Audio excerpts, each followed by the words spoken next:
बदलापूरमध्ये झालेल्या घटनेची पुनरावृत्ती होऊ नये यासाठी बदलापूर रेल्वे स्टेशनवरती दंगल नियंत्रण पथक जे आहे ते दाखल झालेलं आहे। आपण बघू शकतो या ठिकाणी बदलापूर स्टेशन परिसरामध्ये दंगल नियंत्रण पथक जे आहे ते या ठिकाणी तैनात करण्यात आलेलं आहे। बदलापूर स्टेशनच्या प्रत्येक पॉईंटवरती पोलीस तैनात करण्यात आलेले आहेत।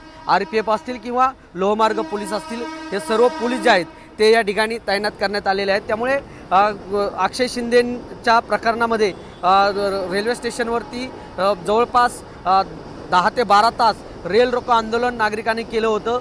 हे कुठेतरी होऊ नये, नागरिकांमध्ये कुठल्या प्रकारचा संभ्रम निर्माण होऊ नये, कुठल्या प्रकारचे नागरिक या ठिकाणी स्टेशनवरती जमा होऊ नये यासाठी सर्व काळजी पोलीस यंत्रणेकडून घेण्यात येत आहे। त्यामुळे आता बदलापूर स्टेशन परिसरामध्ये दंगल विरोधक पथक जे आहे ते या ठिकाणी दाखल झालेलं आहे आणि पोलिसांनी तगडा बंदोबस्त बदलापूर रेल्वे स्टेशन परिसरामध्ये ठेवलेला आहे। त्यामुळे नागरिकांनी कुठल्याही अफवांवरती विश्वास ठेवू नये अशा पद्धतीचं देखील आव्हान जे आहे ते पोलिसांकडून करण्यात येत आहे।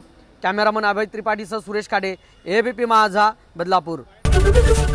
ABP माझा, उघडा डोळे बघा नीट।